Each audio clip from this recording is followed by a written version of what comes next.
Testing. When in doubt, assuage it out. That's good. Wait a minute. Write that down.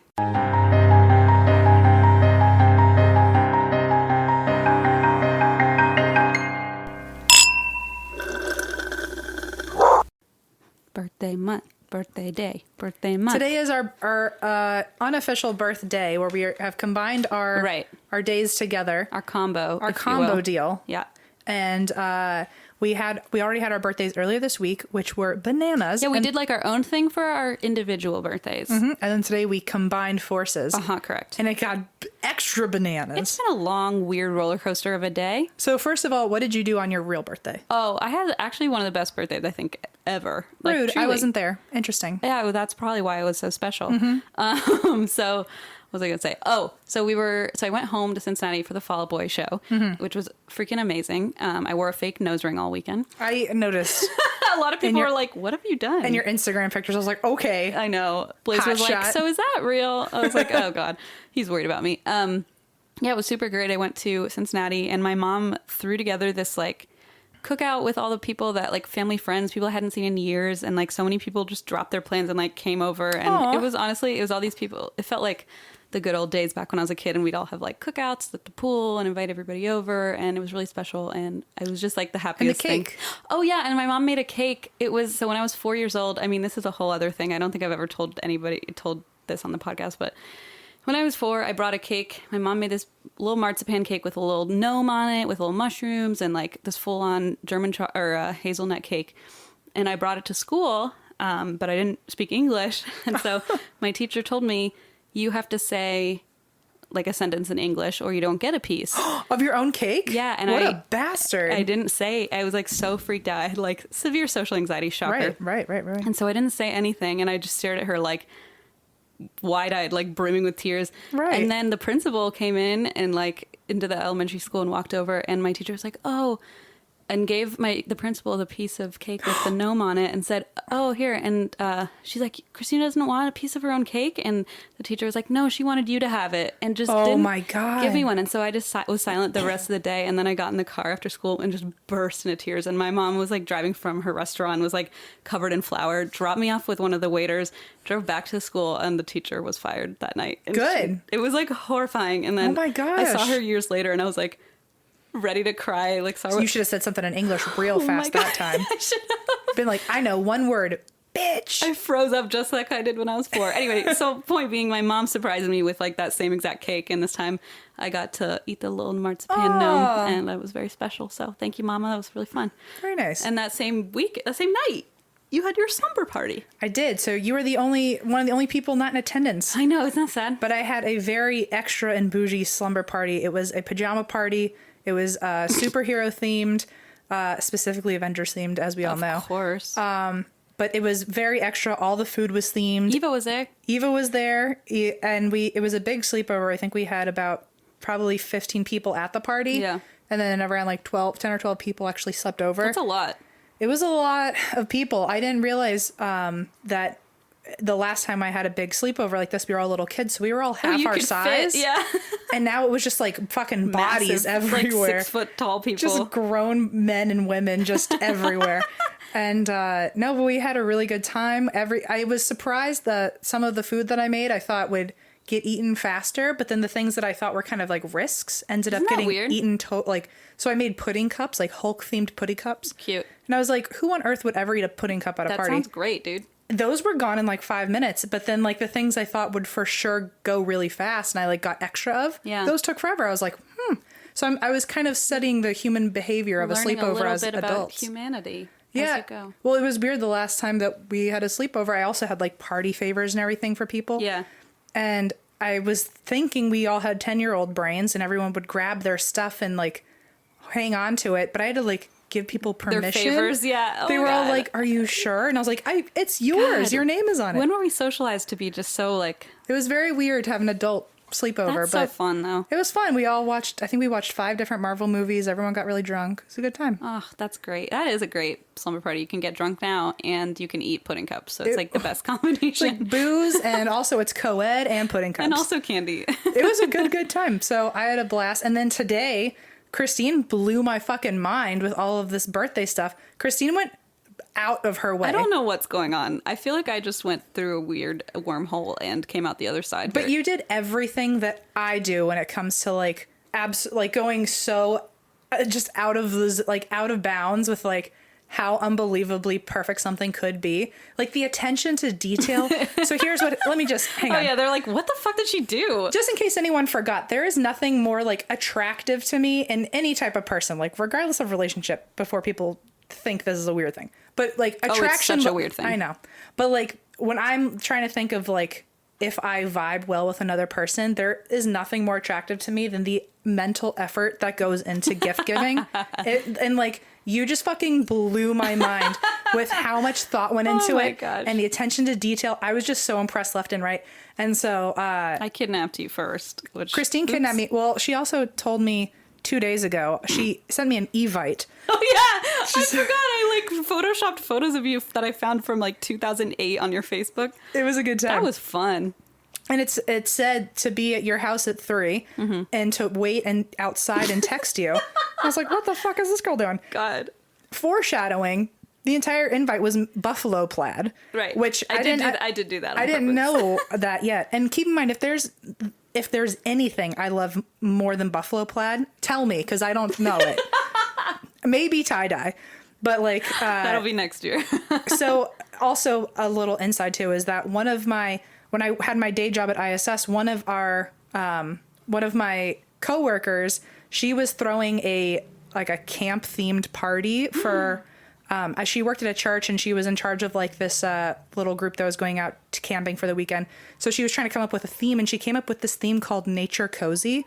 Oh, that's where that comes from. So now, ever since she came up with that like a year ago, it's my total aesthetic. Em and Eva will not shut up about it. I had never just heard it put that simply before, but truly just like nature cozy, like nature colors, like cabin, like very cabiny, very but like also like chic cabiny, like cabin chic. Yes, yeah, cabin chic. There's so many stupid words you could lumber string together. Luxurious, if you will. Lumber luxurious. Oh, I love it. Between the plaids and the flannels, like very a fall aesthetic in like a smoky little fireside cabin by the lake. That's the most M thing. So anyway, nature cozy. So if there's buffalo plaid, just screams nature cozy to me. And we all know I love a good superhero. And we all know I love Canada. And Christine put all three of those and made the trifecta of the world's best setup. And so anyway, so she put buffalo plaid on the invite. Very stoked about that. I show up 2 days later. I get here and then I'm not supposed to go inside. And then she just shows up waving at me from outside of her house. And then she says, "Get in my car." And that dumb M got in my car. My dumb ass went, okay. And so I got in her car and then she was like, "We're going to be late. We might be late." And I was like, "Late to what?" And then the whole time Christine is asking me some weird fucking questions. And she keeps like looking at my shoes. She keeps asking me questions like, so basically while we were on tour. I was like, "What do you hate the most?" And Yeah. you're like, "What is wrong with you?" While we were on tour, we came up with a list of our like grievances of things that happened that like just grievances. That's a great word. By circumstance, you know, things weren't always 100% on the tour. Where like there was like either someone bothered us like in the hotel, like security or, wasn't like, great, or like we didn't have a bathroom, or just like basic stuff where we were like, we need a list. Some things that just like kind of frustrated us while we were out, and so she just started like listing all these things. I think to like, I was like, "Hey, remember that time when they forgot to feed us?" And you Yeah. were like, "What? No." Remember that time you had to be escorted to the bathroom? Like just weird. Like she was saying all these weird things that like she was trying to hype me up to get angry, and I was like, "This is a weird birthday." And I was like driving like a maniac, putting on mascara, like, "We're gonna be late." And she kept looking at my feet, being like, "Okay, we're good, we're good." And I was like, "What the fuck is going on?" And what the fuck is wrong with me? and then so I found out that she was taking me to, and eerily enough, like weeks ago, Yeah. I had actually said to you, Yeah. I really wish that for one of my birthdays one year, I'll have a smash party. Yeah. And for people who don't know, that's when like you just get a bunch of shit from a junkyard and just break it, and Right. just like all your angst goes away. Like Right. you just like take a baseball bat to like All broken your radios and shit. grievances, if you will. All your grievances. So apparently she found a place that like literally their job is they are a smash room. So Emma's like, "Rage ground? What the hell is this?" And I was like, "That's where we're going." it was And you're called like, a rage ground. I was like, where the fuck am I? You And were she, like, "Grounds like coffee?" And I was like, "Not quite." well, she kept looking at my shoes because I needed closed-toed shoes, and she never said anything. So she was hoping that I was wearing sneakers. I wear Birkenstocks. I had to grab some sneakers. But we had such a blast. You guys, we it had to was like dress wild. up in like these like full blown construction onesies and helmets and gloves with visors. And then they put you in a room with a bunch of stuff that they have set up for you to break. Like real stuff. They leave like wine glasses and beer bottles and like bongs a all on the glass bong, ground. yeah. And then they like leave you with like a series of lead pipes and baseball bats. There was at one point where they knocked and we were so nervous that we were in trouble. And then they're like, we forgot to give you a bat. Here you go. And we were like, what the hell is this? And there was like a locker that had been dented in. It looked like a horror movie smash scene. Everything. Yeah. And then they had... And there's like a brick wall so you could throw like wine glasses into it. Yeah. And then they had... what was the other thing? The printer. The printer. Okay, so here's the thing. We have a printer issue. They're right here. We hate our printer. We had got a new one recently, but Yes. the first printer that we had, God. as in That's Why We Drink, it was the worst printer. Back when I was printing all the labels and shipping stuff, and like, oh god, it gave me so much anxiety. And we saw the printer there, and I was like, Christine, There's a that one's printer, yours. middle of the Take floor. it away. We just smashed that thing into a million pieces. Because like, Christine, here's a baseball bat, whack away. See, the printer And then wasn't even a grievance I had thought of. you hear the glass shatter. That and like, was satisfying. But everything inside of us told us like, oh, we can't be here. It was really hard to get over the like, are we sure we're allowed like to? societally, we can't break that. It's like your slumber party. Like, Right. I don't think I'm supposed to throw this against the wall. But after like 2 wine glasses of like playing baseball with the wine glasses, we were good. We played baseball with them. That was fun. The only thing we really couldn't touch was there was a VHS, as if like, I guess they wanted us to break it in half or something. But like as a 90s kid, we could not. It was tough. We could not get through it. I was like, my mom is going to be so mad. Like, I just kept thinking that over and over. Like, when you were pulling the tape out of it, I was in like, my mind, I was like, think of how expensive a video is. But really, it's like 3 cents now. I know, nobody wants it. But anyway. So that was really fun. And then Christine took me back to the house. And she had set up this whole Nature Cozy plus Marvel plus Canada themed thing with like a Captain Marvel cutout, like a life-size Captain Marvel. And then there was like buffalo plaid decorations everywhere. There were straws that looked like little sticks. So like I was like super lumberjack. And then there were plates that said happy birthday lumberjack. And little beards. And little beards that you could like birthday hats with the strings. They had a beard one. And then what else? And then there was... I don't even remember. And then there was a little mousse cake topper. And then I got to open some really awesome presents. Christine created this entire scrapbook that must have taken days upon days upon days. And every single page was a different city that we had our tour in. I would do it in my bed at night for the last like 2 months. And Blaze every morning would wake up and roll over and there'd be like glitter and like letters, stickers all over him. And I was like, Blaze is going to divorce me very It was soon. just like the most like wealth. I mean, I know how annoying a scrapbook can be because I've tried and failed at many of them because I just get fucking annoyed and bored. And the fact that you finished one blows my mind. And on top of this whole party and on top of thinking about the smash room. And let us not forget about the cake debacle. Well, I call it the Great Cake Disaster of 2019 is what I've termed it. It's the GCD, if you will. The GCD. It's been a rough... GCD 19. Guys, I cried earlier today because of it. She cried until she laughed And then because I it was so laughed, ridiculous. right. So I'll start and then you finish. Okay, great. So there is this cake that I've been looking at for the last year and a half of my life that I've wanted so badly, and I've watched YouTube videos about it and I've seen pictures on Pinterest, and I've always wanted it, but it just seems so intricate I could never even fathom trying. And it's this lumberjack cake where the entire cake itself is based on how you stack different... It's like plaid inside, sort of. It looks like buffalo plaid based on like you have a red cake, a dark red cake, and a black cake, and you put them the right way and cut them up the right way inside. So when you cut a slice, it looks like perfect buffalo plaid. And I have dreamt of this cake for so long. And then the outside looks like a little tree stump. It's really cool. It looks like you're cutting into a tree, and then the slice within I was like, look, is plaid. Plaid and Canada cake. I'm going to put Canada on top. Then she tried to put little Canada flags and a moose on top. That was the plan. Wow. Things went awry. I was overwhelmed. But this is what actually happened instead of me retrieving that cake. Instead of my Pinterest version that I created in my head. Christine, what happened? Well, what happened was I decided... Wow, that's something I can accomplish. I was literally watching Nailed It last night, and I was like, I'm too good to be on this show, unfortunately, because I'm going to make a plaid buffalo cake tomorrow. So I was like, this is great. I woke up early. I had all this food coloring. I there was like a red and a burgundy and a black, and you had 4 layers of cake that I had to bake, and then you cut them out in rings, and you're supposed to like put the rings inside each other to make the design. And I was like, okay, great. We baked the cakes. It looks good. Like nothing's burned down yet. We're fine. And then Blaze texted me, how's it going at home? How's the cake? And I was like, it's going really well. And then I was like, time for me to stack them. And oh my, I started stacking them and I was like, okay, they're crumbling a little bit. Like, it's okay, I'll use frosting. And then as I put the 4th layer on, the whole thing just went bye-bye. And fell into... I mean, I don't even know how to... Like, I'm going to just make an entire Instagram post with that photo because it's the biggest fail. It just looks like the cake sneezed and it just exploded inside of itself. It looks like the cake was one of the objects at the rage ground and we had taken a bat to it. And I'm not kidding. And so then I was like trying to keep it together, and every time I'd push one side of it up, the other side would fall. And so I was like trying to glue it with frosting. So I just kept sticking like a knife of frosting in it and hacking at it. And like the thing just kept falling, and then some of it fell on the ground, and I just like kind of started crying because I was so frustrated. Because also like I was a half an hour away. So you I was were like, literally on my way. 30 minutes away, and I was like, this is like the crowning glory of this party. And apparently like, was the genesis of of your entire creativity, your creative process. A year ago said something like, oh, that cake, guys, if you ever need to wonder what kind of cake I want, it's that. And I literally put that in my brain and went, okay, a whole year from now, I'm going to make this cake. And and then created a whole party around it. Made everything. A Pinterest board about this stupid cake, like a crazy person. And I went all out, and then I fucking I bought like all these different tools and like spatulas for frosting and like a spinny cake thing. And I was like, I'm going to just nail this. Nail it, I did not. And it just went into... It nailed you. It nailed me hard.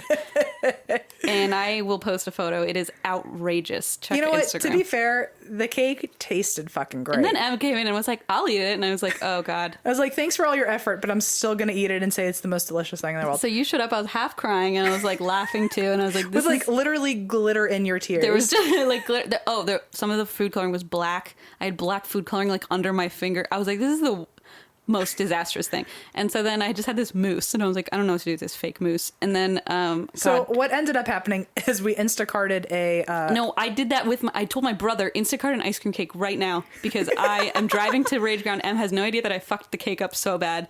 Just Instacart a freaking, by the way, promo code drink.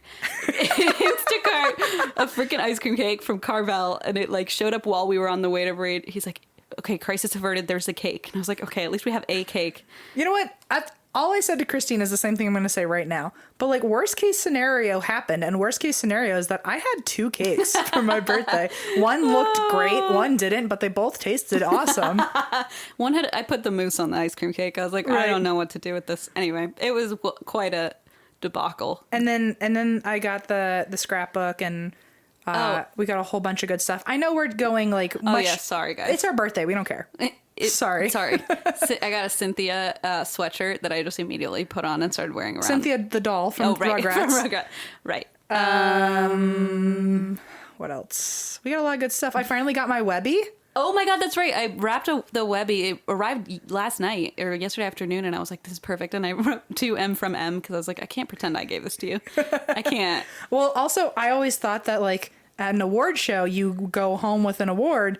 No. Nope. You have to order the award, and the award that they give you on stage is fake. And it's like the same one that they give everyone, and you just have to keep handing it back to them, and that's like the stage award. We're like, oh, we don't. But then you have to like order your own, yeah, and then it gets sent to you a month later. So yesterday it came in, yes, and perfect timing because I got here, and it was one of my birthday gifts from yourself, from myself. Yeah, it was fun. It's really pretty. And if you ever look up what a Webby Award looks like, it looks kind of like a Slinky, and it actually does. It springs a little bit. It springs up and down. It's really cool. Very cool. It's super cool. Okay. That's it. Yeah, I think so. It was crazy. It was bananas. Anyway, happy 28. Anyway, I'm drinking now because I need it. You know, happy 27. I said this to you a couple days ago, but do you realize that you're 28 and I'm 27 now, and when we started this podcast, we were 24 and 25? Yeah, that is pretty weird, huh? It's like, it doesn't seem like it's been that long. Like, still had my parents' health insurance.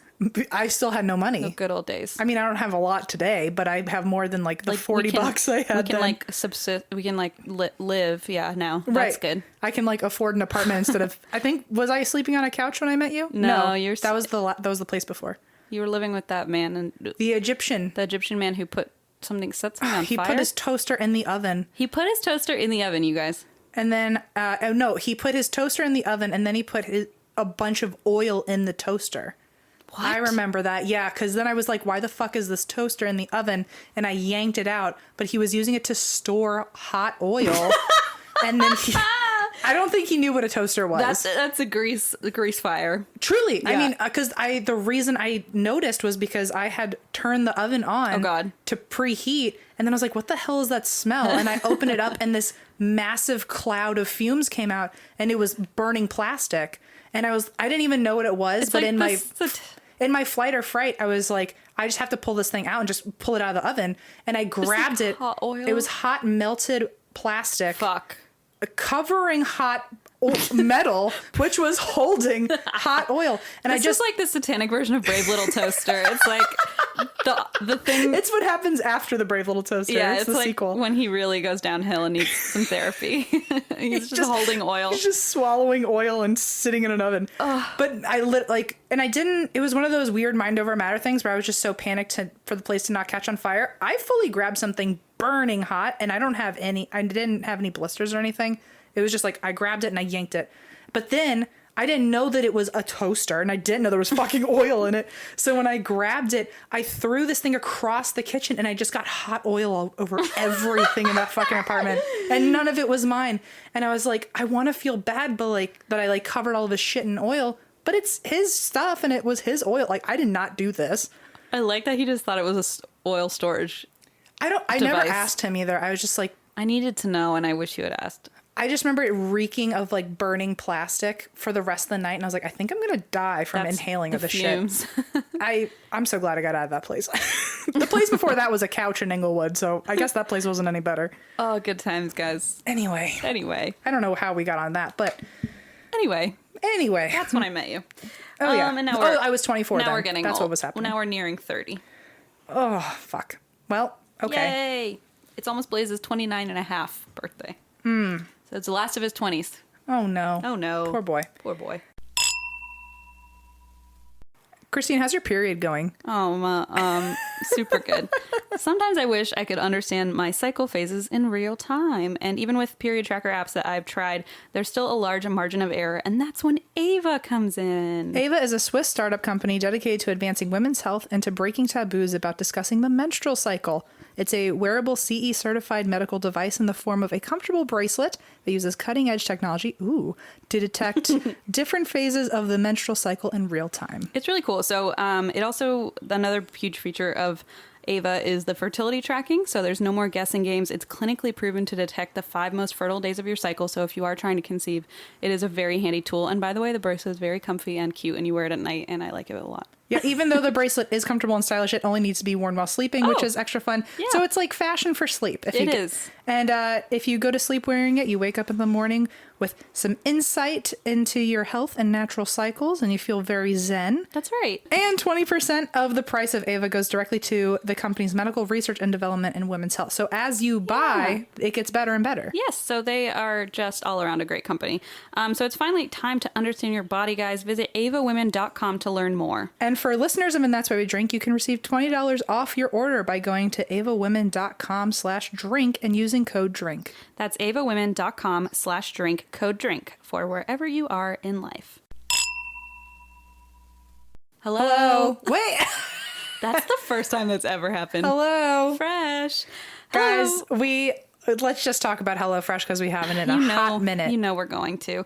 HelloFresh is a meal kit delivery service that shops, plans, and delivers step-by-step recipes and pre-measured ingredients so you can just cook, eat, and enjoy, man. And it makes home cooking meals simple. So HelloFresh makes conquering the kitchen a reality with deliciously simple recipes, which is so good for me because I really thrive in the land of simplicity. It's great because they do all the meal planning, shopping, and prepping, so you don't have to worry about getting the right ingredients or how much. They send everything to you. Super easy. HelloFresh has fresh, can you believe it, pre-measured ingredients and easy-to-follow 6-step pictured recipe cards and are delivered to your door each week, just like Christine said. But my favorite thing about that sentence is the fact that everything is pictured. I love a good picture card. A good picture. Love a good instruction that's made easy for me. Love a good picture. Makes life so much easier. All meals come together in 30 minutes max, which is great, especially if you're, a working person or you just don't have much time. And they call for fewer than 2 pots and pans and require minimal cleanup. Oh, I love minimal cleanup. There's so many things that I love about HelloFresh. Listen, guys, we all know Allison makes HelloFresh and I get to eat it and I'm so lucky. So Yes, correct. here's what's going on with HelloFresh this week. I had a little chicken pineapple quesadilla the other night. Oh, shit. It was bananas. It was pineapple. That's something you don't like think about making on your own. Like, you know what I Never. mean? You wouldn't like. It broadens my horizons. I love it. You always try like new stuff. Oh, so good. You guys, for $80 off your first month of HelloFresh, go to HelloFresh.com/drink80 and enter drink80. That's $80 off your first month of HelloFresh. Just go to HelloFresh.com/drink80 and enter drink80. So here's my story. You ready? I'm so ready. So I did tell you guys that I would look into a potential two-parter of the UFO Navy incident that recently struck New York Times. And I ended that story by saying that they had sent in a report to the AATIP, which is Advanced Aerospace Threat Identification Program. That's great. Which had apparently been defunct, and yet they were still sending things. They still were functioning despite Right, being they were defunct. defunct, however funked. Defunctioning. Yes, exactly. And so I said if there was a story that I would cover it, and I did find a lot of information about this. Hell yeah. So this is a two-parter, and I'm sorry I haven't talked about ghosts in a while, but this is aliens / last time was aliens. This is more conspiracy theory. Conspiracy aliens. I mean, I love this shit. Also, it's my birthday. It's your birthday. Sorry. You're wrapped in buffalo plaid holding your Webby. You can talk about whatever alien you want. The end. So, oh god, this I is my literally just looked. Sorry, I just glanced at Instagram and you had posted the picture of that cake, and I like reposted it on Instagram, and I'm getting so many like, you should go on Nailed It, and I'm like, fuck. Literally last night I was like, I would love to be on the show, but I feel like I'm like too good at baking. Well, the world showed you. Anyway, sorry. Go on. I'm not gonna look at my phone anymore. So the first thing I have to say about this is a fun fact. This I read an article that really didn't serve any information for me that I didn't already learn from a different website. Like everything I read at that point, I'd already kind of seen it from somewhere else. And but there was one good takeaway from this article on, apparently it's called The Cut. Oh, I love The Cut. That's where I got my whole Waterhouse story, the one in New Jersey. Well, so The Cut talked about this like program. Really in-depth stories. Well, apparently all the information they had I'd already found elsewhere. Oh, never mind. So I'm not saying it wasn't in depth. I'm just saying I'd already read it. Right. So anyway, The Cut at the very end of the article called Earth, they like nicknamed Earth, the resident fuckboy of the Virgo supercluster. And oh my god, love it. Oh my gosh. I don't know what they had against Earth in that moment. Well, don't get me started. I do. Actually, I do. But I just like that nickname. So if someone wants to put Earth on a shirt and call it the resident fuckboy of the Virgo supercluster, let me know. That is super good. Okay, so moving on. Don't get sued though, but don't get sued. They might sue you. Put The Cut at the end. TM. TM. So that's so good. Moving on. Here is the story of the Advanced Aerospace Threat Identification Program, also known as AATIP. AATIP. AATIP. AATIP. So it is a secret investigatory effort funded by the U.S. government. Hell yeah. To study UFOs. Hell yeah.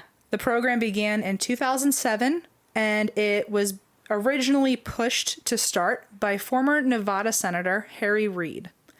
So Harry Reid, at the time, he was a U.S. Senator for Nevada. Nevada. Sorry. I just know we're going to get tweets about it. I'm sorry I say Nevada like an ignorant. Nevada. Like an ignoramus. An ignoramus. Ignoramus of Nevada. The Nevada ignoramus. Also put that on a shirt. And so he very strongly believed in aliens. Harry Reid, interesting. He also got a lot of backing from the U.S. senators from Alaska and Hawaii. So intercontinental interest. Very. No, not intercontinental. Those are part of the United States, my friend. Both what of am I thinking of? Intracontinental. Maybe? I don't know. I'm being stupid. I don't know. You're the... I know what I'm saying, but you don't know what I'm saying. You're the ignoramus of Nevada. I'm the Nevada ignoramus. I know what you're saying. Anyway. What is... They're the two that are hanging out in the water, you know? Oh god! Do you want to look at the shapes poster? Just look at that. What's the one that looks kind of like a trapezoid? Oh god. Okay, so where was I? Harry Reid. So he was largely encouraging that this program get started by his best friend Robert Bigelow. So Harry and his best friend Robert, they're the two people that are really about this. They're both huge believers in aliens. Love it. Now that Harry has some power and some pull, they're like, okay, let's get this thing off. I love that. He was the thing that really sold Harry to like get this program on the way. Is that he spoke to John Glenn at one point, who is like a very notorious astronaut. He's notorious? Yeah. Why? What did he do? He's like one of the first. But notorious means he did something bad. Nuh-uh. Yeah, friend. I'm going to look this up. Okay. I just want to prove you right on the air. Notorious. Elevator music? No? Yeah, elevator music. Famous or well known? Typically for some bad quality. Damn it. That's like Infamous. It's like the same thing as Infamous. So he's one of the... He's notorious in a good way. That's what we're going to call it. He's like B.I.G. Like, oh my God, Bigelow. Wait Sorry. a minute. Conspiracy alert. No, but wait. Notorious B.I.G.-O. Notorious Bigelow. Notorious Robert B.I.G. Okay. But yeah, okay, so John Glenn, sorry. Yeah, so he's... What's a different word for notorious? Famous. I don't want to use that word. Okay, well-known. Cool. Renowned? Renowned. Okay. He's that, but Okay. as an astronaut. Great. God, everyone's just ripping their hair out. Including me. I look like Cynthia. That's why I got you the shirt, because I know you're going to turn into that. I literally put it on and I was like, oh my God, it looks just like you. Well, the best part was during the Smash Room today, there was a mirror. Oh, yeah. And Christine looked at it at the same time that I hit it, so it shattered into a million pieces. Yeah. It was a good time. So, so he had spoken to John Glenn, and John Glenn says that after his career in space, he believes that the federal government needs to be looking seriously into UFOs. Oh, fuck yeah. So John Glenn is saying it. I'm going to believe it. Ditto. Also, he's so notorious. Also, the Pentagon budget. This is to lead into something. So let me sum up real quick. So Harry had talked to John Glenn after John Glenn said that. It was kind of like the nail of the coffin of like, we have to start a UFO program. Oh, they were like, come on, we have to do this. It's like at this point, astronauts are telling us that we're stupid for not doing enough sangria. They were like, it's time. Right. And Robert Bigelow, his best friend, who also had a lot of money, was saying we have to do this. Hell yeah. And I mean, they are from Nevada. Yeah. So they're near like Area 51 kind of stuff. So they were like, we know about this. They've kind of grown up with this interest in aliens. That's fucking great. So the Pentagon budget for classified programs is called black money. Fantastic. So like, it's like, they don't talk about it on the Senate floor. It's like, oh, we're going to fund this, but we're not debating it. I feel like I always think of that kind of thing, like the secret funding and projects as like the 1970s. But the fact that it was from 2007 is so like, holy shit, it's happening right now. Yeah. So the three senators, the Intercontinentals, if you will. The Notorious Intercontinentals. That's our new band name. Wait a minute. Wait, someone put that on a shirt. The Notorious Intercontinentals. Everyone's like, God damn, how many shirts do I have to make? Custom Ink is going crazy right now. So the three senators, Hawaii, Alaska, and Nevada, all their senators were supporting this, and they didn't want the project to be debated on the Senate floor. And so luckily they were using black money, so they never had to discuss the funding of this project to anyone else. So they're the only three senators who knew about this at the time. Wow. And Harry Reid even said later, quote, "The funding for this was black money. Only we knew about it, and that's how we wanted it." Interesting. Wait, they weren't all three senators, right? All three of them. One was Alaska, one was Hawaii. Oh, sorry. I was thinking John Glenn again. Okay, we're back. The senator of space, actually. Yeah. He's a senator space of senator. the moon. He is notorious. The lunar senator. You were right, dude. Lunar senator. That's Listen, good. I knew what I was talking about. That's really good. So while it was an active program, while AA Tip... Oh my, Gio's got something to say. He's like, John Glenn, they're talking about you. Oh, God. So while AA Tip was an active program, it had funding of over $22 million. Ooh. And most of the money ended up going to an aerospace research company that was run by Bigelow. Oh. So he ended up getting a lot of the money that was being funded into this because he was in charge of an aerospace research company. And the company's main goal was to, quote, modify buildings into storage for materials recovered from UFOs. Shut up. So literal storage facilities. Storage facilities for UFO remnants. Much like the toaster full of hot oil. Exactly. Except it glowed and there's a little alien in there. It's like way cooler though. So so there was money going into this program, and it was also being used for like clearly UFO based research. That is so cool.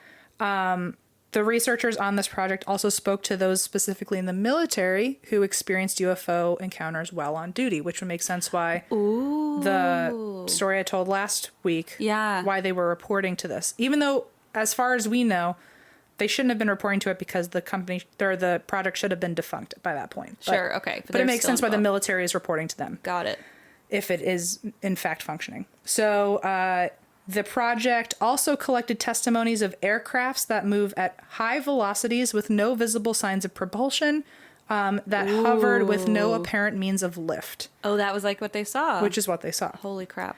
The project also collects videos of encounters, including footage from a Super Hornet, which it shows an aircraft surrounded by a glowing aura traveling at high speed and rotating on its own. Oh, God. So that was just one of the random collected videos that has been released from them. Oh, my God. So the program began in 2007, like I said, in the U.S. Defense Intelligence Agency on, fun fact, the 5th floor of the Pentagon's C ring.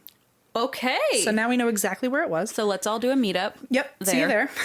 Bring the shirts we told you to make. If you can get in, good luck.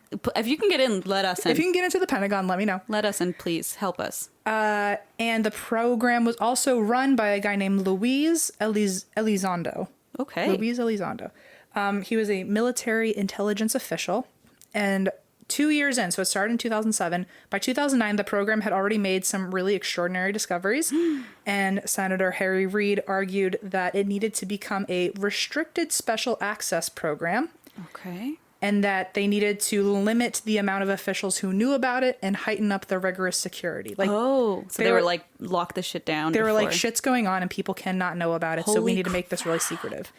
There's actually, this is a whole quote that I'm going to read, but this was in a 2009 Pentagon briefing summary. So this is part of a report that had actually come out from the program's director. Okay. Talking about this exact program. And the program director said, quote, "What was considered science fiction is now science fact." And good one. And that the United States is incapable of defending itself, against some of the technologies discovered. Nope. Okay, I don't like this anymore. So that's I quit. Super creepy. Change the subject. So Harry Reid didn't like the limitations placed on the program, thought that they needed to be looking into this more. They needed to focus more on funding. They needed to like really crack down on this. So instead of like hiding it away, he was like, no, it needs more He was attention. like, it needs to be really restricted, but like people also need to be like shoveling money into this. Like we need to look into it. And he was even quoted saying... Yeah, clearly, if we're going to fucking die because we don't have technology... Okay, I'm freaking out now. So he was quoted also saying, "There remains a vital need to a certain capability and intent of these phenomena for the benefit of the armed forces and the nation." But apparently people weren't taking this seriously, regardless of the reason. They never gave a reason, but apparently the government was thinking, oh, we need to fund other things more. We don't need to pay attention to this. We'll worry about it another day. And so Harry Reid was getting pissed, and apparently Louise, the program director, he thought the same way. He was also pissed. He was like, why aren't people taking care of, like, why aren't we not paying attention to this? And eventually became so frustrated that in 2012 he quit. Luis? Oh, wow. So the program director that had been there the whole time quit in 2012. Not only did he quit, let me start here first. So he quit officially for the reasoning of, quote, excessive secrecy and internal opposition to the program. Wow. Which basically meant that he felt the Pentagon wasn't doing enough for the nation's security. Right. And like office drama. Right. The Pentagon is clearly aware that there's some trouble a-bustling, and we're not trying to like figure out like how in trouble we are. And they're like ignoring it, is what he's saying. They're ignoring it. Like they're not taking it seriously. Okay, wow. Not only did he leave the Pentagon, but he went to the New York Times and publicly announced the existence of this agency. Oh, shit. So he, like, basically, I don't know if he whistleblew, but it sounds like he was the first to ever confirm that this program really existed. That's the kind of shit I feel like the Men in Black are going to show up and, like, take you away. I'm surprised that, like, my thought is if you work for a UFO-based program and then you leave the government and then talk about it, wouldn't you, like, get killed immediately or something? That's the thing. I feel like you'd get kidnapped by Men in Black and then, like... I feel like you got to pull a Snowden and, like, flee the country and never come back or something. No extradition, man.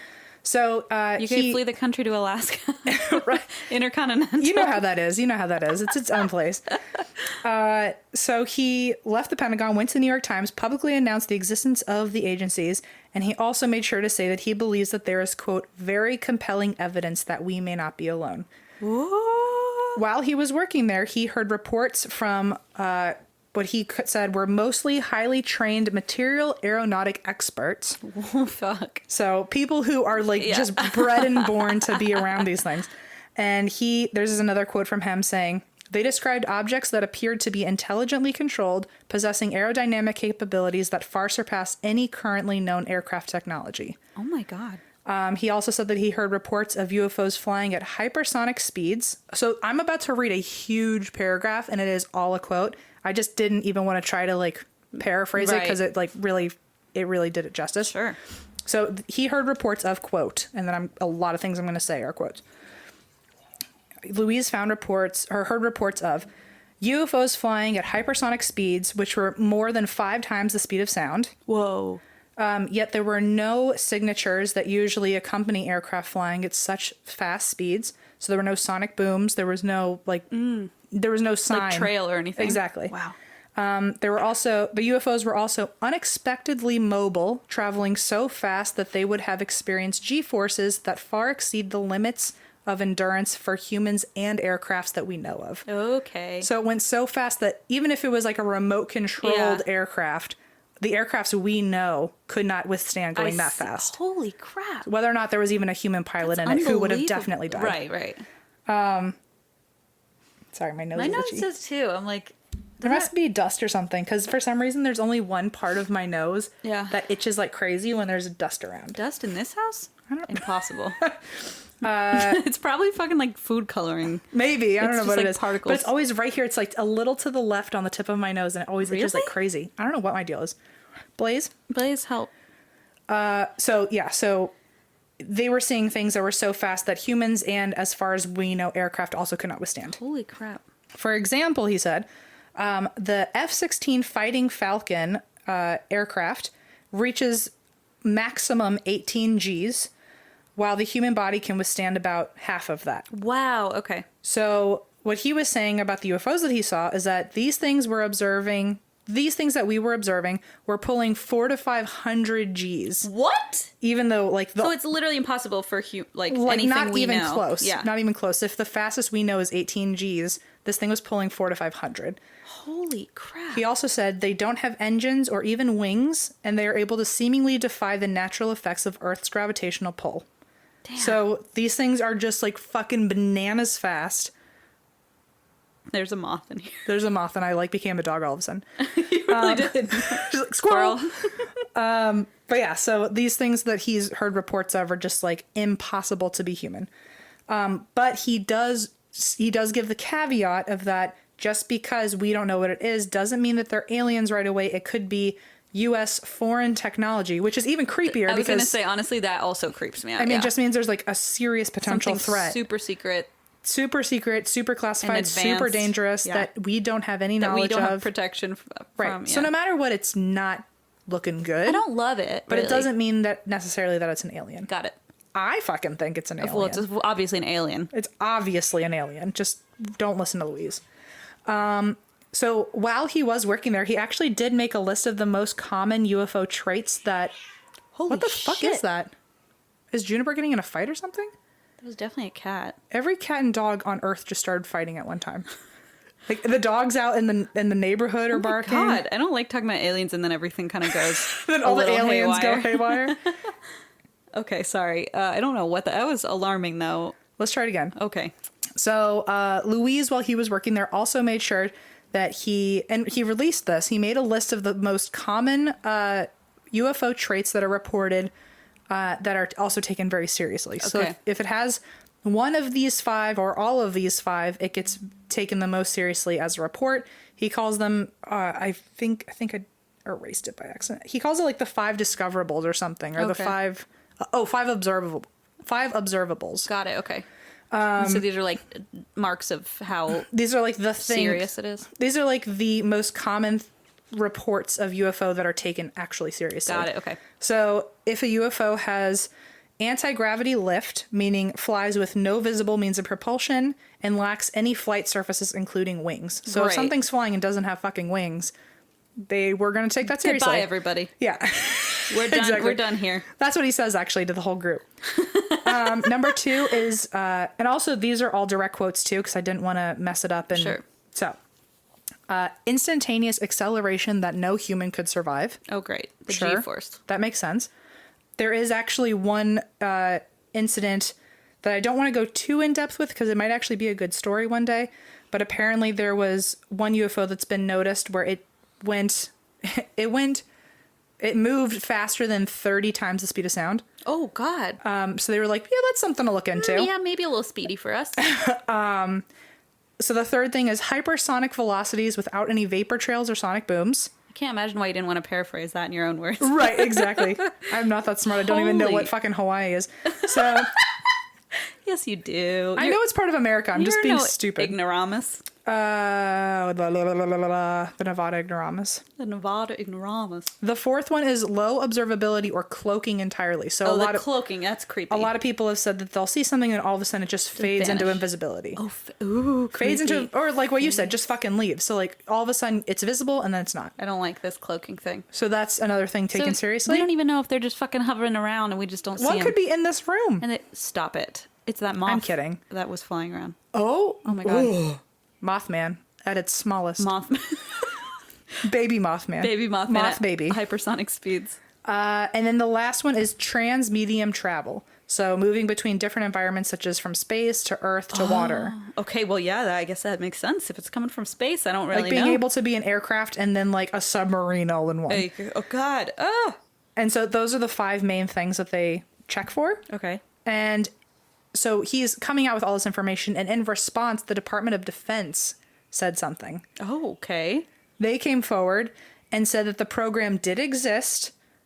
I think they just were trying to cover their tracks, saying, okay, it did exist, but it was terminated and it's been defunct since 2012. Bullshit. So Louise has been saying, okay, Allegedly. Don't sue me. Louise has been saying this exists, this is it, this is good, Yeah. blah, blah, blah. And the DOD was like, yeah, it did, but it's done now. Hear me out. Like we gave it a shot, but now It didn't mean anything. it wasn't even worth it. I didn't even think it didn't even mean anything. It's not what it looks like.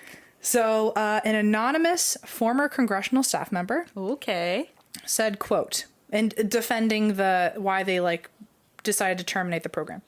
After a while, the consensus was that we really couldn't find anything of substance. There was really nothing there that we could find. It all pretty much dissolved from the reason alone that the interest level was losing steam, and we only did it for a couple of years. So they're backing out of it, being like, yeah, but we didn't find any UFOs. So Yeah. like, if you were scared that we have a program that's doing UFO research, don't worry, we didn't find anything. No reason to be afraid. And it's over now.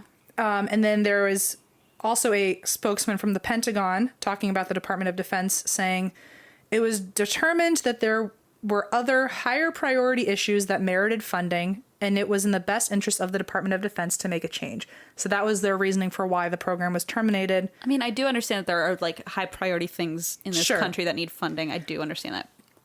However, I don't like, oh no, there's no aliens, but there are supersonic cloaking mechanism. What's interesting about that, though, is that how Louise and Harry Reid have both said, away separate from this conversation, they're like, oh well, we didn't like this program anymore, and we left it because they weren't taking it seriously and they weren't giving us funding. Yeah.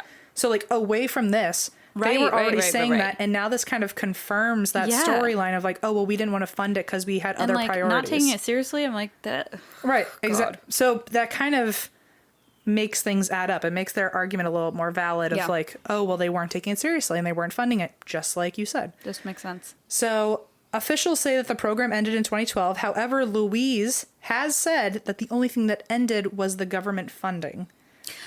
So technically, they're like, technically it it's ended like- because we didn't fund it anymore. It's not being funded But it's still by the operate. government, but it could still be open I see. and be doing current research. Defunctioning.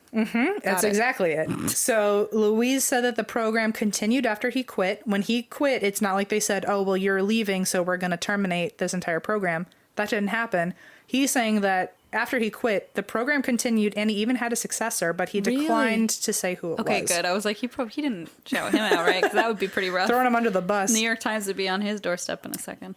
Later, the Department of Defense made an even bolder public statement. Okay. And this was a spokesman named Christopher Sherwood.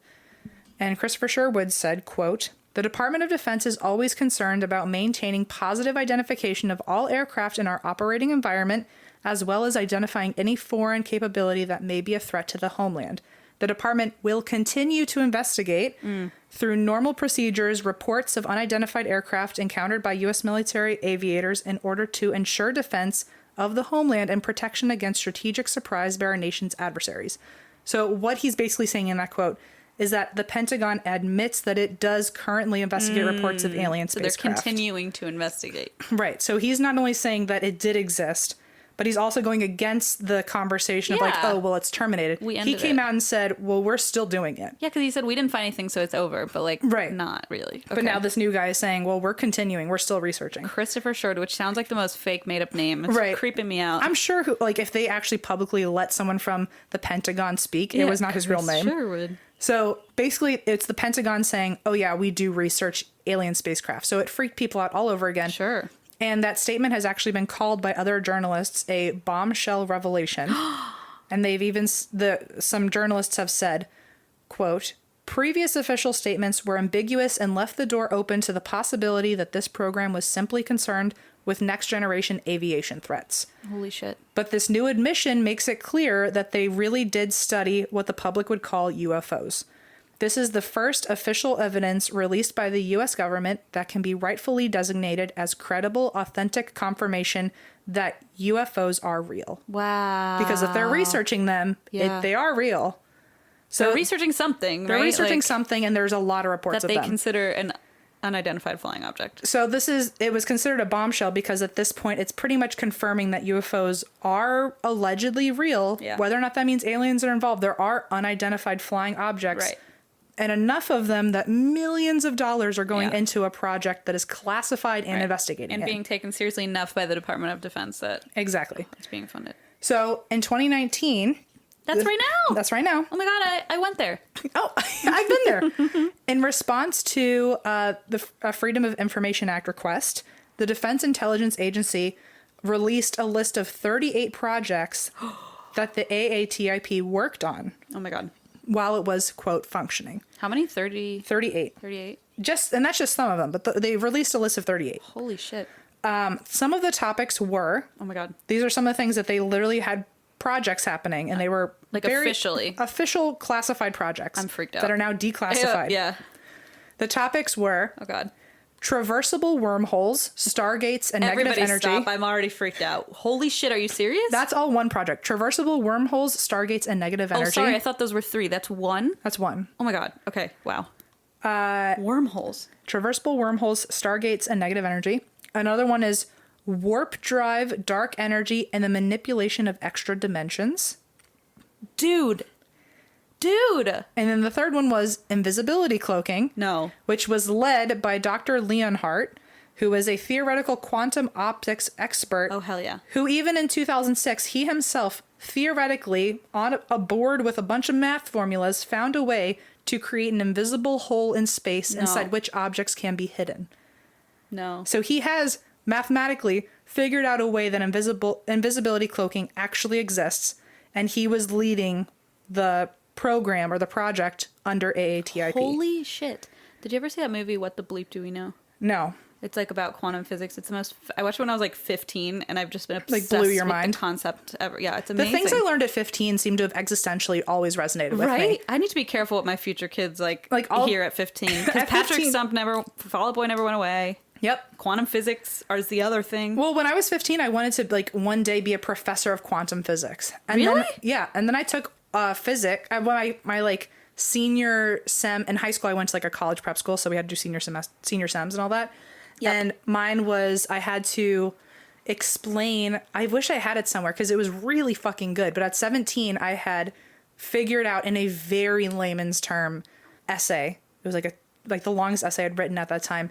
I had been able to explain very basically how teleportation could possibly happen. So you're just like this Leonhardt guy. I'm exactly one like and him. the same. But I was really proud of myself, and now I'm saying it out loud, and I'm like, I did not figure out fucking teleportation. But at the same time, whatever the most current science was, I had been able to break it down so anyone could see. understand it. And I was very proud of myself. That's awesome. Well, that's literally the shit that I was always Googling at that age. So Yeah, I was like- we were meant to be friends someday. That was, at 15 was when I decided that everything's already been created by the government. Completely. Yep. You guys need to watch that movie if you have not. It's fascinating. What's it called again? What the bleep do we know? I'm going to It's go about watch like it tonight. parallel, it's so interesting. Fuck, that's my jam. I know. Let's go. It's unbelievable. So anyway, those are 3 of the 38 projects that they were working on. Okay. And none Holy of the shit. none of the results of the studies are publicly known, but there is now also a publicly unissued 490-page report that documents alleged worldwide UFO sightings over several decades. Holy crap. So, a lot of information to unpack there. 490 pages? Yeah, of reports worldwide of UFOs in several decades. Okay.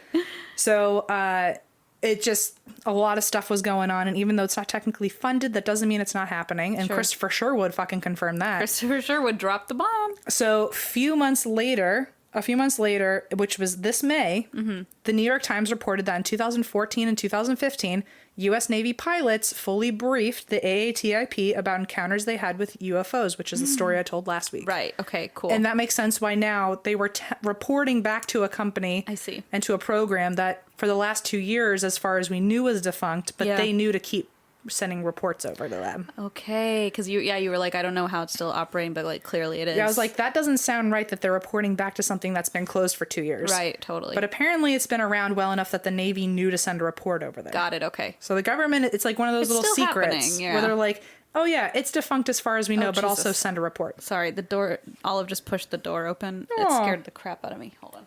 Oh no, it's Junie. Oh, little crazy cat. JK, that was my cat being a little asshole. Oh, little baby Juniper is so handsome. Okay, sorry. Oh Stinky god, kitty. Gio's face just stuck into the door frame. Is that a happy kitty? You guys are killing me. Oh. Wait, Juniper's being nice to me. This never happens. Hang on. I'm just going to stand right here. I'm going to pretend that I'm not aware of Juniper being cute. Psst, psst, psst, psst, psst. I know. Oh. Yep, it's done. No, he's coming. Oh, I'm going to pretend I don't notice. I'm going to pretend I don't notice that he is on my arm. I'm looking at you, not him. I don't want to spook him. He was already bored. Juniper. Psst, psst, psst. Oh, he's so... Wait. Christine. Oh my god. Oh my goodness, he loves you. Remember when he used to hang out on my neck? Just sit on your shoulder. Cutie pie. Like a little parrot. All right, so anyway. I'm so sorry about my animals. So that's... Anyway, that explains that, is what I'm trying to say. From Got it. a week ago, there's your answer. It makes a lot of sense now. So in 2017, 2 years ago, Louise and... Sorry, Junie just climbed into my lap to knock his head directly into my microphone. What a happy kitty. Okay, sorry. Okay. So in 2017, Louise announced that he had now, since he's left the AATIP, Yeah.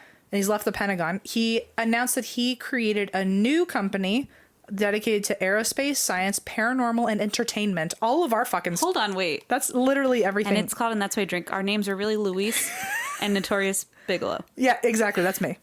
I'm the Nevada Ignoramus.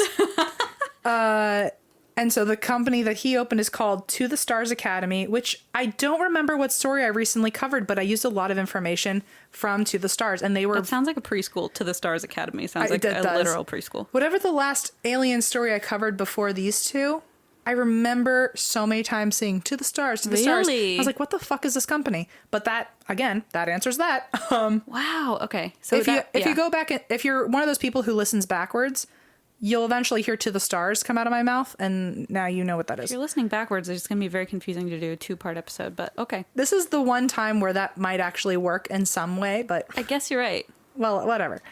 And one of the people who actually joined or helped co-found To the Stars Academy was Christopher Mellon, who was the former Deputy Assistant Secretary of Defense for Intelligence when Louise was also working at the Pentagon. So they both left and are now opened this company together. Oh god, now Olive's here. I'm so sorry. Hi, Happy I feel like Olive. I opened a literal wormhole and they all just crawled A traversable wormhole. on in. Traversable wormhole. And so they created this company together, and now the funds from To the Stars Academy goes directly towards researching UFOs and basically doing all of the work that they were hoping the Pentagon would have done. Now they're just doing it themselves. Amazing. So thank you for that. Applause, applause. Applause, applause, applause. In the New York Times, Harry Reid has been reported or has been interviewed asking, like, you know, how this all panned out. Are you proud of it? What, you know, what's your takeaway? And Harry Reid has said, quote, "I think this is one of the good things I did in my congressional service. I've done something no one has done before." Yeah, dude. Very cool. And in the Washington Post in the same year, in 2017... I'm so sorry. She's so loud. Junie keeps biting the cord of my headphones. I'm like, you're going to break it. Also in 2017, in the Washington Post, Louise was responsible he said in this interview in the Washington Post that he was responsible during his official confirmation of the existence of this program. Remember, he left in 2012, went to the New York Times, right. said that this program is real. So he, at the same time that he officially confirmed the AITIP's existence, he also publicly released footage from a U.S. fighter jet showing UFOs flying nearby. Ooh. So he not only said that, hey, this is real, but he also released videos like, publicly of this. Wow. And that footage is evidence from the USS Princeton aerial object incident, which is also known as the USS Nimitz UFO incident, which is also known as the Tic Tac UFO. What? And that is the story I will cover next week. No, no, I need to know. Wait, I love that it's just called an incident. Like, yeah. It's like my cake incident. It's just like the Great Cake Disaster of 2019. The incident. The cake incident. God, Yep. Oh my God. That is wild, dude. So this might be a 3-parter. Oh, geez. I say this is a story I'll cover next week, but I really do have to, if it may not be, I have to look into this and see if it's really like got enough meat to it. Right. But if so, this will be my first 3-parter. We shall discuss it sometime. Yes. Either way. Yes. So don't panic. That is bananas, dude. Bananagrams. Bananagrams. Anyway, I'm sorry that was so long. I'm very scared now. Well, aliens scare me more than Is this one ghosts. of those nights where you're by yourself tonight? Alexander's here, but I think he's mad because I got food coloring all over the kitchen. So technically you are alone. Yeah, so I'm alone, all alone. Wow, that alien stuff freaks me out. Just like what I was saying in that listener episode about like doppelgangers and aliens are like the two things where I'm like, I don't feel safe.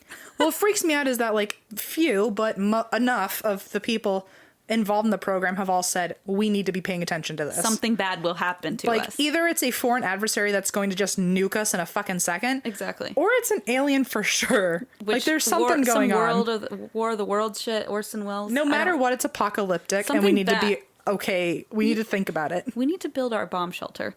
Yeah. Let's do it. Anyway, there you go. Wowza. The ATWW plunger bomb shelter. There it is. So when we were starting, and that's why we drink, I remember just trying to make it as professional as possible. And I was like, we need business cards. And for that, I went to Vistaprint, got them for CrimeCon. Ooh. My mom still hands them out to all her students. And also, you getting a business card inspired me to get a business card. I'm pulling it out right now to show you. Em's literally got their wallet out. I have 5 of them in my wallet in case I ever run across 4 strangers plus an extra, just in case. Em has pulled it out and handed that business card to me approximately 12 times. Yeah, I'm very proud of my card. It's actually very nice. And also, I chose plastic, so it's a plastic card, so it's nice and thick and serious, and I'm very excited about it. And it's got all this information on the back. I'm very excited. It makes me feel like an adult, makes me feel super professional. It has like a little barcode that'll take you to... it has a QR code. It has our PO box. It has little icons. It's super cute. So cute. You can do anything. You can upload your own design, or you can start with one of their professionally designed options. Vistaprint offers simple tools and a wide range of templates to choose from. There are dozens of designs that are just right for your business. So the design that I went with has like a wood grain on it because I thought it looked very Ouija board. Oh yeah, it does match our logo. I mean, they've got everything. And you really can pick from different types of templates. Different materials for the actual card like you did. I'm very excited about all of it. You can also add your own logo, which I did, and contact info with just a few clicks. Did literally everything you could possibly do. Everything I'm saying I've done. And you can also choose your delivery speed, order, and receive your cards in as few as 3 days, which is dope. And if you need business cards fast, you know where to go. I needed them when we went to the Webbies. That's right. You got them ready. Met Neil deGrasse Tyson. I almost gave him one of our cards. And then I was like, Then your stepdad was like, no, I'm sorry. This is my moment. Right. And then he stepped in. Also, with this Vistaprint, your satisfaction is 100% guaranteed. I'm telling you, I'm 100% guaranteed. Neil deGrasse Tyson would have been like, whoa, what's going on with this You're card? 100% guaranteed? You mean satisfied? Satisfied. Also, you're guaranteed. And if you're not, then they're going to make it right and they will either reprint or offer a refund for all your goodies. They're great. Vistaprint wants you to be able to own the now. Like me. In any situation, which is why our listeners will get 500 high-quality custom business cards starting at $9.99. Use code DRINK at Vistaprint.com. That's code DRINK at Vistaprint.com. Drink at Vistaprint.com.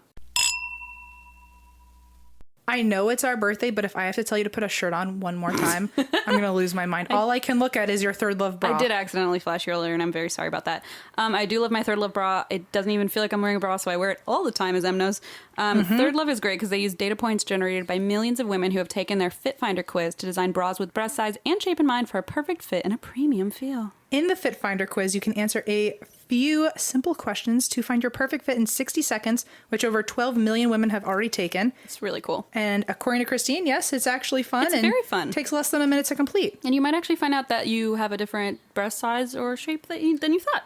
And find something more comfortable for you. Fun fact. Fun fact. And ThirdLove has a 100% fit guarantee, so every customer has 60 days to wear it, wash it, and put it to the test. And if you don't love it, then just return it, and ThirdLove will wash it and donate it to a woman in need. It's so great. That's so great. So, like I said, it's hands down the most comfortable bra you'll own. Trust me, the straps do not slide. It's tagless labels, so you don't have to worry about itching. They're lightweight. They're freaking memory foam. Like, it's just the best. And the memory foam is proprietary to ThirdLove, so you won't find it anywhere else. Very nice. ThirdLove knows that there's a bra for everyone, so right now they are offering our listeners 15% off your first order. Go to thirdlove.com/drink now to find your perfect fitting bra and get 15% off your first purchase. That's thirdlove.com/drink for 15% off today. Hello, everyone. Hello, teacher. Fresh. Teach us something special. Oh. Well, you already taught us to react specifically to that sound. Pavlov. Every time we've ever heard it. Well, kids, I have quite a story for you today. Yeah? This is the story of the Giggling Granny. Wait a minute, I know this one. How do I know this? I told this in Huntsville, which, listen, I was going to prepare a whole story. My computer died last night. Love it. Almost irreparably. It's back, but it struggled. Yep. Then I was like, this scrapbook is not done. And also...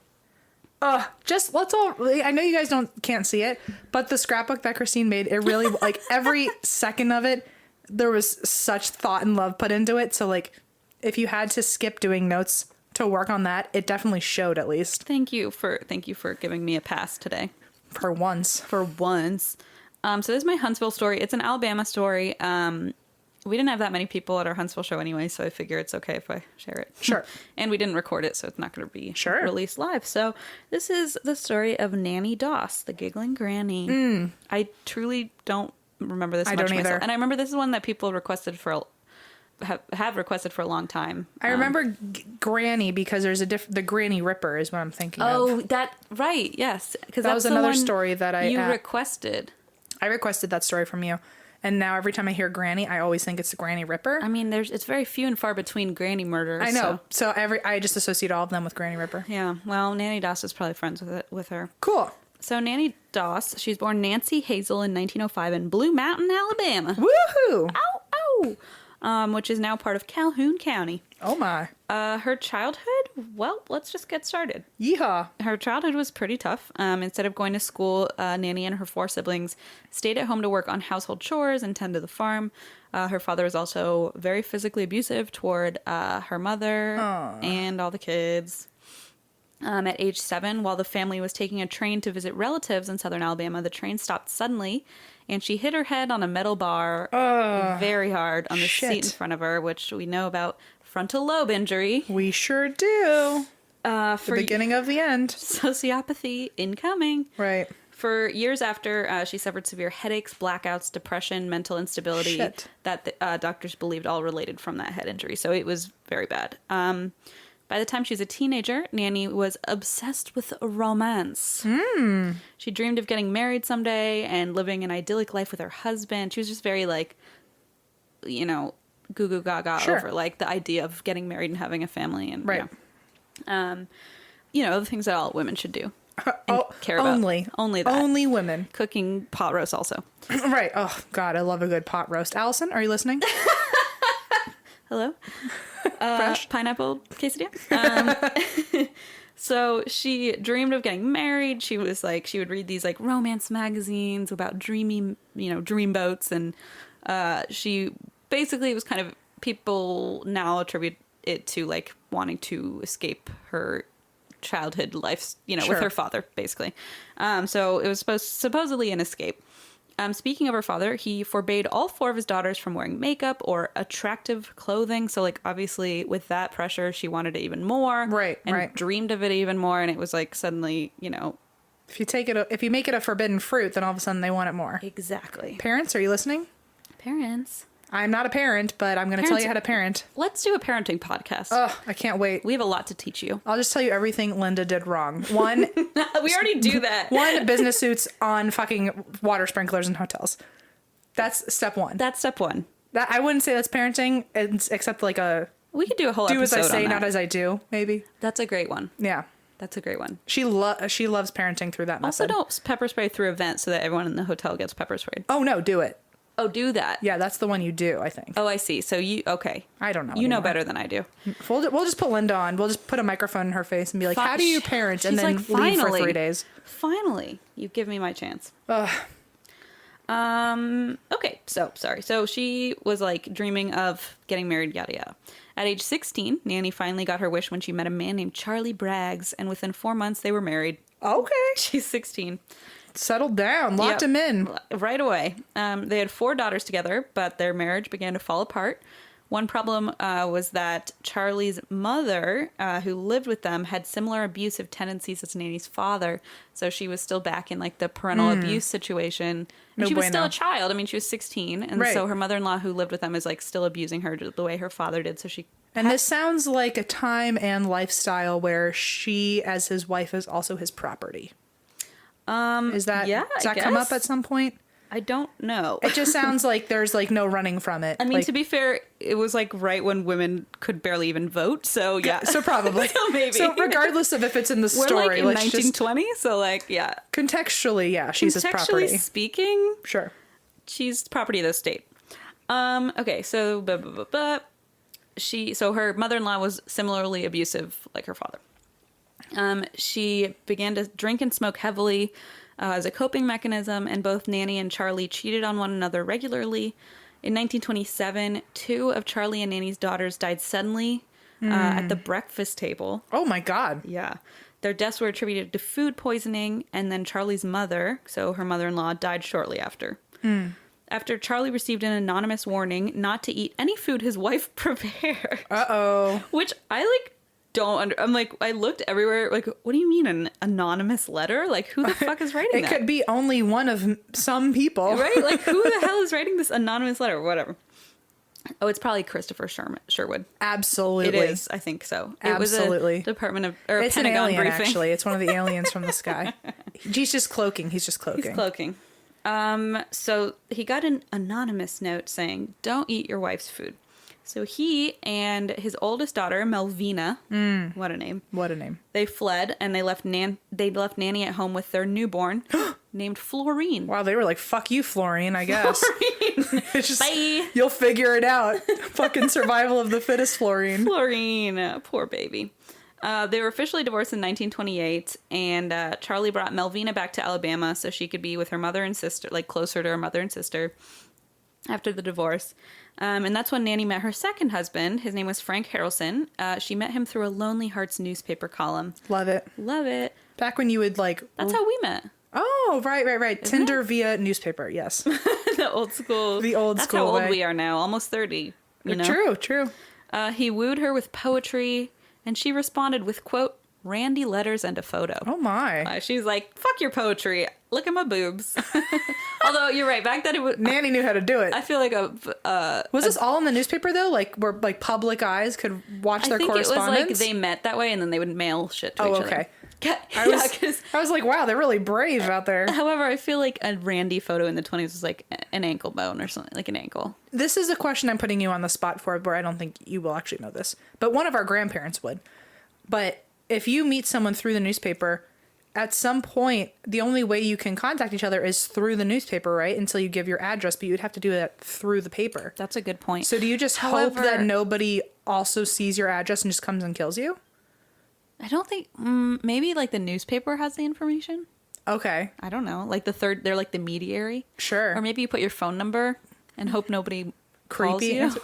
I don't know. I'm just wondering. I don't know. That's a really good question. I don't know. Because you're right. Like, how would you break that? I mean, the last time I used a newspaper was 10 years ago to look at movie times before the internet really started getting wild on movie times. I remember one time I was reading a newspaper, like 5 or 6, not reading a newspaper. That makes me sound looking at the movie times. I was like upside down looking at a newspaper, and I was like 5 years old or something, and I found this, and I knew my dad was like looking to buy a new car or something, and I found this page that had like, it said like 0% financing or like $0 down. So I like cut it out for my dad, and I was like, I found you a car that costs $0, and I like gave it to him as like, now you can have a car for $0. And my dad was like, no, that's not how this works. But I mean, the only thing I remember from newspapers that like I would still love to see are classifieds on things. Those are the best. That was the best, but nobody ever uses it that way anymore. As like a single man looking for, M seeking W. Well, I like the obituaries. I know that sounds like no, dark, I do too. but they're really fascinating. You read about a whole person's life and exactly. Anyway, so yeah, Sorry. so whatever. They met through Lonely Hearts newspaper. Although it looks like the newspaper was like specifically for singles, so maybe there was some system in place. Sure, I don't know. I would hope so. I would really hope so. So anyway, so she sent him Randy letters and a photo. They married in 1929, but the marriage became rocky, largely due to Frank's alcoholism and his violent temper. Uh-oh. Yep. Despite their issues, their marriage lasted 16 years, though. Nannie's oldest daughter, Melvina, she gave birth to a baby in 1943, which made Nannie a grandmother. Got it. Then Melvina gave birth to a second baby 2 years later, but the baby died shortly after birth. Just be aware that what I'm about to say is upsetting everybody. Oh, okay. And it's about a baby, so... Great. Maybe I won't say it. You should just say it. It's really bad. Okay. This is Florine, the baby? No. This is Melvina's... Melvina's daughter's baby. Yeah, Got so it. her second baby. So Nannie's granddaughter. Yes. The grandson. Youngest, yeah. Grandson. So the youngest baby died shortly after birth, and Melvina swore she saw her mother standing over the crib. It's really bad. Sticking a pin through its head. Through its head. Wow. I'm sorry, that's really traumatizing. I didn't say this at the live show because I was like, I'm not going to say this at a live show. Yeah, I don't remember you saying that. Wow. I wrote doing something to the baby. Oh, no, you're right. It was a girl. Shortly before she was announced dead, but she just assumed like she had been on, some sort of drugs from the birth. And like, she's like, that doesn't make any sense that she would be hurting my child. Right. And the baby, I guess, died the baby died instantly. And, fuck. She was like, I swore I saw my mother standing over the crib, but like maybe I imagined it. And everyone else was like, no, why would, Right. Remember that time you and your father fled because you couldn't be trusted to eat her food? Valid. Maybe look back on that. Maybe. She had been prescribed ether, so she was like, okay, I'm on ether. Like, maybe I just don't know what I'm thinking. So because of the tragedy, Melvina and her husband struggled in their relationship. She began dating a soldier. They separated. Nannie did not like this soldier. After a nasty fight with her mother, Melvina went and stayed with her father, leaving her older son, Robert, to stay with his grandmother. And that night, the boy died under Nannie's care. Shit. Mysteriously. And then Nannie collected on the $500 life insurance policy she had taken out on her grandson. That sounds right. Nobody knew about. Great. In 1945, Nannie's husband, Frank, was out celebrating the end of World War II and got shwasted. Mm-hmm. As you would. As you would. I mean, if there's any time to get shwasted. That's the time. However, he did the opposite of what you should do, and he attacked her. Uh-oh. The next day, Nannie was out in her rose garden when she discovered her husband's, corn whiskey jar hidden in the dirt. So she took the jar, filled it with rat poison, and put it back. Oh my God. And that night, he was dead. His last words were, "It must have been the coffee." Sure, yeah. Or the whiskey. Must have been the stuff you were stirring in your coffee. Or the dirt whiskey in the ground. Right. So anyway, just like Nannie's daughters back in 27, Robert's death was attributed to food poisoning. Nannie met her third husband, Arlie Lanning, when he responded to Nannie's classified ad in a Lonely Hearts column. So she's just like meeting them left and right. They got married 3 days after meeting through the newspaper. There it is. There it is. I guess you could just write like "meet me at the courtmise." You don't need to give your address. Just, right. She played the doting wife in their relationship until one day when she was like, "I'm going to put poison in Arlie's food." Because he was a heavy drinker, doctors attributed his death to an alcohol-induced heart attack. So once again, it was not made clear that Nannie was doing this. Soon after Arlie's death, their house mysteriously burned down, and Nannie collected on that insurance money as well. After the house burned down, she went to live with her sister Dovey, Nannie and Dovey. Okay. For a while, and surprise, surprise, Dovey, who was bedridden, died pretty much immediately after Nannie arrived at the house. Then Nannie was like, I need another husband. So she... Who doesn't? I know. Same. JK Blaze. Mood 2019. Oh, God. Okay. So she decided she needed another husband. So she joined a dating service called the Diamond Circle Club. Oh, very, very elite, it seems. That sounds like the most 80s like it really restaurant. It sounds like something my grandparents were so excited to join on a cruise ship or in something. Florida. Yeah. Like wearing polo shirts. Yeah. The Diamond what? Say it again. Diamond Circle Club. Absolutely. Jacqueline Miriam Glickman was in the Diamond Club. Parenting 101. Parenting 101. Correct. If there was shuffleboard, Jackie was there. Oh my God. Shuffleboard and a martini. I'm in. So she joined this dating service and she met Richard L. Morton, and the two of them got married, moved in together, and unsurprisingly, their relationship was not good. He cheated on her all the time. Nannie ignored his adultery for the time being because she was focused on her mother, Louisa, who'd recently fallen sick after a bad fall and needed a caretaker. So Nannie was like, I'll take care of you. Uh-oh. So super generous on her part. Louisa came to live with Nannie and Richard so that Nannie could take care of her mother. Shortly after Louisa's arrival, she died suddenly and without warning. Well, that does not surprise me at all. What a shock. After her mother had died, Nannie turned her attention back to Richard and his adultery and was like, okay, now that that's out of the way and my mother is dead. 1 out of 2 done. Back to the shuffleboard at the Diamond Circle Club. Exactly. So Nannie was like, okay, now I'm going to turn back to you, Richard, and focus on your cheating. So within 3 months, he was dead as well. After drinking a thermos full of coffee that Nannie had spiked with arsenic, which I'm now thinking after the last husband was like, it must have been the coffee. She was like, oh, that's a great idea for the next time. Cause like, yeah. He gave her her new inspiration. Right. It's like domino effect. Interesting. Anyway. So then the next one was like, it must have been in the tea. The pudding. And then the next one's the tea. Yeah. What a fun. It must have been in my Diamond Circle Club champagne. It must have been in my shuffleboard puck. It must have been in the mahjong pieces. That I put in my mouth. Oh my God. This is like an Agatha Christie novel that's just really bad. Like a knockoff Agatha Christie novel. Anyway, okay. So she spiked his coffee with arsenic. He died. Next up, Nannie married another man named Samuel Doss of Tulsa, Oklahoma.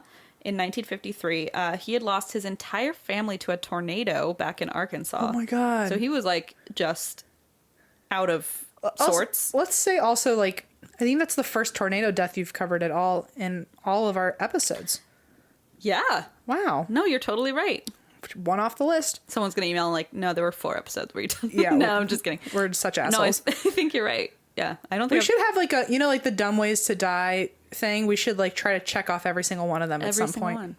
Not that a tornado is a dumb way to die. Well, no, I was just thinking like a long streaming list of ways things that to I die. haven't covered. Right. Well, I will say real quick because it's something I've actually been meaning to talk about. There was a really bad tornado in Ohio a couple weeks ago, and Dayton is like demolished a tree. Oh shit! A tree went through my mother's office and destroyed all her books and stuff. It was like really bad. Oh my God! And so I've been meaning to say a lot of charities are accepting like food donations and money donations and that kind of thing. So just if you are interested in helping out Ohio a little bit, jeez, it was really bad. Fuck. Yeah. So anyway, well, it was scary because I woke up to all these tweets like, "Is your family okay?" And I was like, you know, it's so weird. Something happened in Virginia recently, and I got a bunch of tweets of people being like, "Is your family okay?" And I was like, "It was a shooting." Yes, in Virginia Beach. Yep. And so like I woke up to like, "Is your family okay?" And of course, my heart is just like, "Oh my God, what? Like, is my I don't know." And I didn't know there was a tornado at all, and I like Okay, anyway, that's the point All right, well, I'm making. Anyway, Dayton needs your help if you're willing to.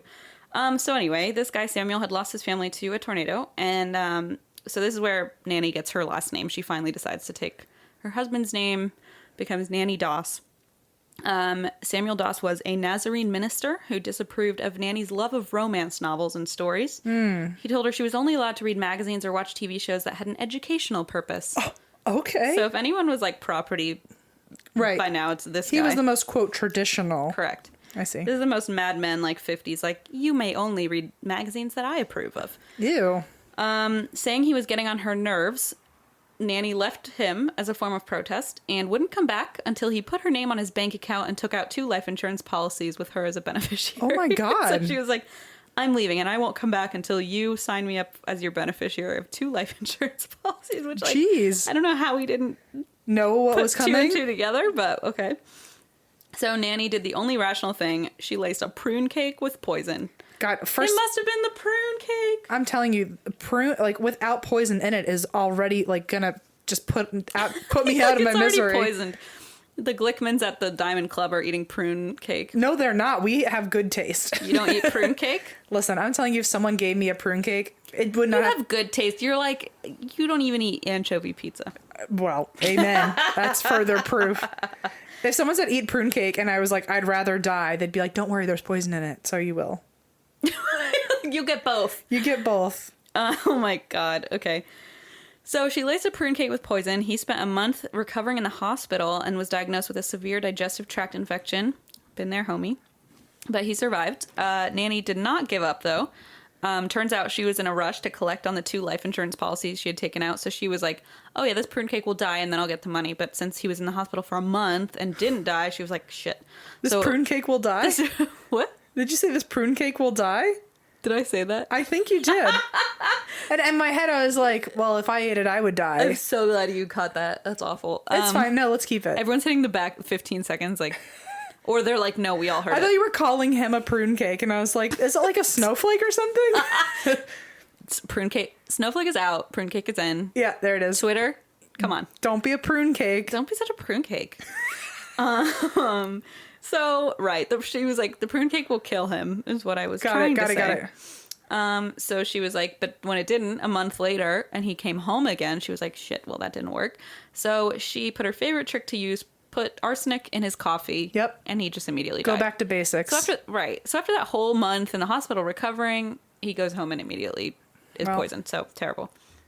But this time, she fucked up because when he was in the hospital for this month-long recovery, the doctor started to grow suspicious of like how he had ended up there and had started to look into it. So then when Doss went home and died within days, the doctor was like, okay, no, something is up. Right. And immediately ordered an autopsy, which revealed, surprise, surprise, a massive amount of arsenic in his system. So the doctor was like, I knew something was going on. So the doctor alerted police and Nannie Doss was arrested. With this new information, authorities exhumed some of Nannie's previous victims, like pretty much all her family members. Shit. And found extraordinary amounts of arsenic or rat poison in all of them. Oh, no. Nannie confessed to killing 4 of her husbands, her mother, her sister, her grandson, and her mother-in-law. Oh my God. So she had murdered the baby. However, how she did it is unclear. Got it. Maybe she fed him prune cake, like maybe. Unpoisoned, and he was just like, ugh. Regular prune cake. Yeah. However, Alabama law enforcement officials believe she killed as many as 12 people. Fuck. Yeah, really bad. And they were mostly her family and children and grandchildren. And babies. And That's babies. awful. It's really fucked up. Her case incited a new law that requires all individuals who die without being attended by a physician to receive an examination by a medical examiner. Nannie blamed her murderous tendencies on her brain injury, so which, okay. Sure. Meanwhile, journalists gave her the nickname Giggling Granny because every time she would tell the story of how she killed her late husbands, she laughed. And so there's all these photos in the newspaper back then, where she's just like grinning and they're interviewing her about how she murdered her grandson and like a baby and stuff, and she's just like giggling. It's fucked up. So she was also called the Jolly Black Widow, but Giggling Granny is the one that caught on, I think. She loved the attention. She was like basically romanticized it like she did everything else. She always smiled for reporters and kind of did like flirty faces. Right. Loved the camera. Loved the camera. She was thrilled because Life magazine bought the rights to her life story, and so she was like such a ham about that. Such a ham. Such a ham. I've been saying that a lot lately. I don't really know why. When police asked why she killed her husbands, her primary motive was surprisingly not insurance money. She actually said in her own words that her romance magazines had a profound effect on her psyche. She said, quote, "I was searching for the perfect mate, the real romance in life. And then when she felt one of her husbands got on her nerves and wasn't living up to her romantic expectations, she simply killed him off and moved on to the next man." Well, Matt, makes sense. Total sense. Doesn't explain anything about your child, your grandchild, or Not your even a little mother-in-law. So Nannie pled guilty May 17th, 1955, and was sentenced to life in prison. She was 50 years old, so she had killed 12 people by then. Upon receiving her life sentence, Nannie actually seemed thrilled at the prospect of life in prison and was like, "Great, let's do it." I don't know why. She seemed excited. Maybe she also romanticized Like, prison. new chapter, new me. Right. New year, new me.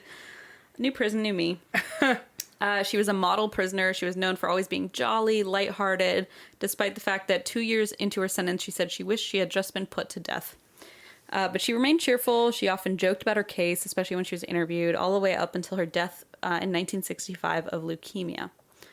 Shortly before her death, she told a visiting reporter, quote, "When they get short-handed in the kitchen here, I always offer to help out, but they never do let me." Wow, I wonder why they don't want you near the coffee or the prune cakes. And that is the story of Giggling Granny. Wow. Oh, what a psychopath. What a psychopath. I don't know. Well, I don't know if our psychopath's going to get mad if they hear that. I hope not, because they might find me. Okay. I did put my address in the classified. Did you really? Yeah, today. Next to the $0 car ads. God. Eva, take out that part where we're questioning it. No, it's funny. Okay. Okay. I didn't put my address anywhere, guys. Okay, good. Okay. Gio has something to say. He's going to say my address. Be quiet. Thanks, guys. Thank you so much for listening. Sorry we talked about our birthdays for 8 years. But also it's our birthday, so you'll hear about it again in 2020, don't worry. They're already looking forward to next year. Right. Thank you guys. If you want to listen to more, you can find us on Spotify. You can find us on all listening areas. I just choose Spotify. That's the one I use. Listening areas, indeed. Listening areas, places where your ears wander. You can also find our website, and that's where we drink.com. You can also find our email, and that's where we drink at gmail.com, where you can submit your personal listener story or your personal true crime and paranormal stories. Yeah. And there is a chance of them being read aloud on our listeners episodes that we put on the first of every month. I think our live show gets announced. Our last live show gets announced tomorrow when this comes out. Ooh. Yeah, this comes out the 9th. On the 10th, we are releasing our last live show Of the year. So please buy your tickets. We would love that. And there's still New Orleans. It still has a few tickets available. Awesome. Yay. And you can also find our social media at ATWWD Podcast. All kinds of good stuff. Yeah. All right. Well, thank you guys. Thanks, guys. And we'll see you in 2020 for our birthdays. And this is the psycho part of me talking. Right. The normal us will see you next week. Anyway. And that's why we drink.